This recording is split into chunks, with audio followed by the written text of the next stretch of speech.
ଯେତେବେଳେ ଚାହିଁବେ ସେ ମହିଳା ତୁମକୁ ଦବ ମିଳନ ପାଇଁ ହାତ ଧରିକି ରୁମ୍କୁ ଡାକିବ।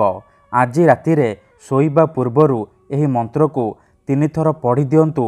ତାପରେ ଦେଖିବେ କିପରି ସୁନ୍ଦରୀ ଝିଅ ବା ସୁନ୍ଦରୀ ମହିଳା ତୁମ ପାଖକୁ ଆସିବା ପାଇଁ ବାଧ୍ୟ ହେବ। ଯାହା ଚାହିଁବେ ତାହା କରିବ। ହଁ ଫ୍ରେଣ୍ଡସ୍, ଯଦି ଆପଣ କେଉଁ ଝିଅକୁ ମନେ ମନେ ଭଲ ପାଉଛନ୍ତି, ପଡ଼ିଶା ଘର ଭାଉଜ ଆଡ଼କୁ ଆକର୍ଷିତ ହେଉଛନ୍ତି, କିନ୍ତୁ ଯେତେ ଚେଷ୍ଟା କଲେ ମଧ୍ୟ ତାକୁ ପଟେଇ ପାରୁନାହାନ୍ତି, ତାକୁ ନିଜର ମନ କଥା କହିବାକୁ ଡରୁଛନ୍ତି, ଆଉ ଆପଣ ଚାହୁଁଛନ୍ତି କି ସିଏ ନିଜେ ଆସି ଆପଣଙ୍କୁ ଭଲ ପାଉଛି ବୋଲି କହୁ, ପଡ଼ିଶା ଘର ଭାଉଜ ହାତ ଧରିକି ଘରକୁ ଡାକୁ, ଆପଣଙ୍କର ସବୁ ଇଚ୍ଛା ପୂରଣ କରୁ, ତେବେ ଆଜିର ଏହି ଭିଡ଼ିଓଟି ଆପଣଙ୍କର ଇଚ୍ଛାକୁ ପୂରଣ କରିବ। କାରଣ ଆଜିର ଏହି ଭିଡ଼ିଓଟିରେ ମୁଁ ଆପଣଙ୍କ ପାଇଁ ଆମର ତନ୍ତ୍ରଶାସ୍ତ୍ରରୁ ଏମିତି ଏକ ମହାଶକ୍ତିଶାଳୀ ବଶୀକରଣ ନେଇ ଆସିଛି, ଯାହାକୁ ଆପଣ କରିଦେଲେ ସୁନ୍ଦରୀରୁ ସୁନ୍ଦରୀ ଝିଅକୁ ମୁହୂର୍ତ୍ତକ ଭିତରେ ପଟେଇ ପାରିବେ। ସୁନ୍ଦରୀ ବିବାହିତା ମହିଳାଠାରୁ ନିଜର ମନ ମୁତାବକ କାମ ହାସଲ କରିପାରିବେ। ଏହି ବଶୀକରଣ କରିବା ପାଇଁ ଆପଣଙ୍କୁ କୌଣସି ପ୍ରକାର କଷ୍ଟ କାମ କରିବାକୁ ପଡ଼ିବନି କିମ୍ବା କିଛି ବି ପଇସା ଖର୍ଚ୍ଚ କରିବାକୁ ପଡ଼ିବନି। କେବଳ ଯେତେବେଳେ ଆପଣ ରାତିରେ ଶୋଇବା ପାଇଁ ଯିବେ, ନିଜ ବିଛଣାରେ ଶୋଇକି ଏହି ଗୋଟିଏ ମନ୍ତ୍ରକୁ 3 ଥର ପଢ଼ିବାର ଅଛି। ଗ୍ୟାରେଣ୍ଟି ଦେଉଛି, ଯେମିତି ଆପଣ ବିଛଣାରେ ଶୋଇକି ମନ୍ତ୍ରକୁ 3 ଥର ପଢ଼ିବେ, ସେ ଝିଅ ହେଉ ବା ମହିଳା ସେହି ସମୟଠାରୁ ଆପଣଙ୍କ ଆଡ଼କୁ ଆକର୍ଷିତ ହେବାକୁ ଲାଗିବ।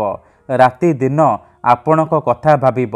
ଯେପର୍ଯ୍ୟନ୍ତ ଆପଣଙ୍କ ପାଖକୁ ଆସିନି, ଆପଣଙ୍କ ସହିତ ସମ୍ପର୍କ ରଖିନି, ସିଏ ଗୋଟେ ମୁହୂର୍ତ୍ତ ବି ରହିପାରିବନି। ନମସ୍କାର ଫ୍ରେଣ୍ଡସ୍, ଓଡ଼ିଆ ଫଣ୍ଡା ଚ୍ୟାନେଲକୁ ଆପଣମାନଙ୍କୁ ସ୍ୱାଗତ।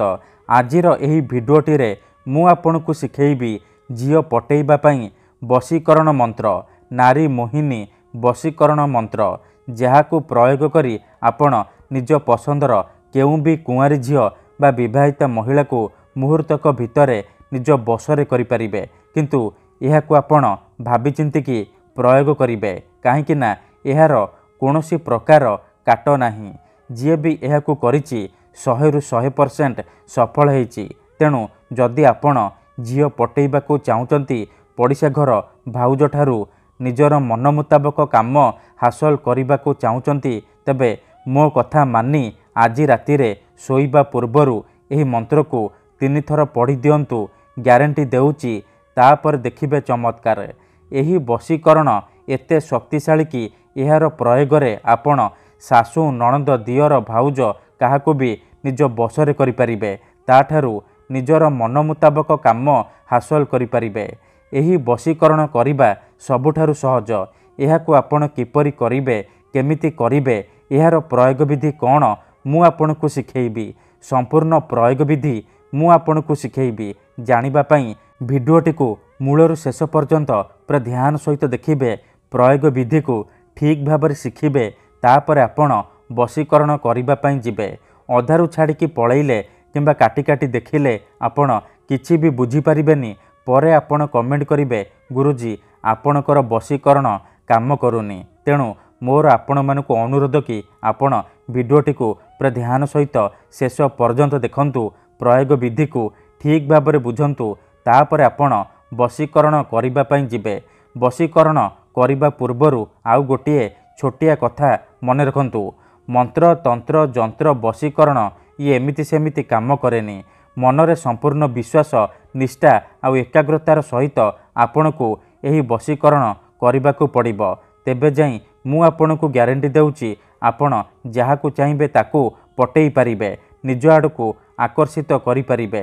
ଠିକ୍ ଅଛି। ତେଣୁ ଯଦି ଆପଣ ସୁନ୍ଦରୀରୁ ସୁନ୍ଦରୀ ଝିଅକୁ ପଟେଇବାକୁ ଚାହୁଁଛନ୍ତି, ସୁନ୍ଦରୀ ପଡ଼ିଶା ଘର ଭାଉଜକୁ ପଟେଇବାକୁ ଚାହୁଁଛନ୍ତି, ତେଣୁ ମୋ କଥା ମାନି ଆଜି ରାତିରେ ଶୋଇବା ପୂର୍ବରୁ ଏହି ମନ୍ତ୍ରକୁ 3 ଥର ପଢ଼ି ଦିଅନ୍ତୁ। ଗ୍ୟାରେଣ୍ଟି ଦେଉଛି, ତାପରେ ଦେଖିବେ କିପରି ସେ ଝିଅ ପଟିଯିବ। ପଡ଼ିଶା ଘର ଭାଉଜ ହାତ ଧରିକି ରୁମ୍କୁ ଡାକିବ, ଯାହା ଚାହିଁବେ ତାହା କରିବ। ଏହି ବିଧିକୁ ଆପଣ କେଉଁ ବି ବାରରେ କରିପାରିବେ, କିନ୍ତୁ ଯେବେ ବି କରିବେ ସେହି ଦିନଠାରୁ 3 ଦିନ ପର୍ଯ୍ୟନ୍ତ ଆପଣ ରାତିରେ ଶୋଇବା ପୂର୍ବରୁ ଏହି ମନ୍ତ୍ରକୁ ତିନି ଥର ଲେଖାଏଁ ପଢ଼ିଦେବେ। ମନେକର ଆପଣ ଶୁକ୍ରବାର ଦିନ ଏହି ବଶୀକରଣ ଆରମ୍ଭ କଲେ। ଶୁକ୍ରବାର, ଶନିବାର ଆଉ ରବିବାର 3 ଦିନ ପର୍ଯ୍ୟନ୍ତ ରାତିରେ ଶୋଇବା ପୂର୍ବରୁ ଏହି ମନ୍ତ୍ରକୁ 3 ଥର ଲେଖାଏଁ ପଢ଼ିଦେବେ। ବିଧିଟି କରିବା ପୂର୍ବରୁ ଭଲ ଭାବରେ ହାତ ଗୋଡ଼ ଧୋଇକି କୌଣସି ଏକ ଜାଗାରେ ନାଲି ରଙ୍ଗର ଆସନ ପକେଇକି ଦକ୍ଷିଣ ଦିଗକୁ ମୁହଁ କରିକି ବସି ପଡ଼ିବେ। ତାପରେ ଆଖି ବନ୍ଦ କରିକି ସେଇ ଝିଅ ବା ମହିଳାକୁ ମନେ ମନେ ଭାବିବେ। ତାର ମୁହଁକୁ ନିଜ ମନରେ ଭାବିବେ। ତାପରେ ଏହି ମନ୍ତ୍ରକୁ 51 ଥର ପଢ଼ିବେ। ଓମ୍ ନମ ଭବାନୀ ଆମୁକଂ ମନମୋହିନୀ କରତି କରତି। ଏହି ମନ୍ତ୍ରକୁ ଆପଣ 51 ଥର ପଢ଼ିବେ। ଆମୁକଂ ଜାଗାରେ ଆପଣ ସେଇ ଝିଅ ବା ମହିଳାର ନାମ କହିବେ ଯାହାକୁ ଆପଣ ବଶରେ କରିବାକୁ ଚାହୁଁଛନ୍ତି। ମନ୍ତ୍ରକୁ 51 ଥର ପଢ଼ି ସାରିବା ପରେ ପବନରେ 3 ଥର ଫୁଙ୍କିଦେବେ। ଏତିକି କରିସାରିବା ପରେ ଆପଣ ଶୋଇପଡ଼ିବେ। ଗ୍ୟାରେଣ୍ଟି ଦେଉଛି ପ୍ରଥମ ଦିନରୁ ହିଁ ପ୍ରଭାବ ପଡ଼ିବା ଆରମ୍ଭ ହୋଇଯିବ। ସେ ଝିଅ ହେଉ ବା ବିବାହିତା ନାରୀ ଆପଣଙ୍କ ଆଡ଼କୁ ଆକର୍ଷିତ ହେବାକୁ ଲାଗିବ। ଧନ୍ୟବାଦ।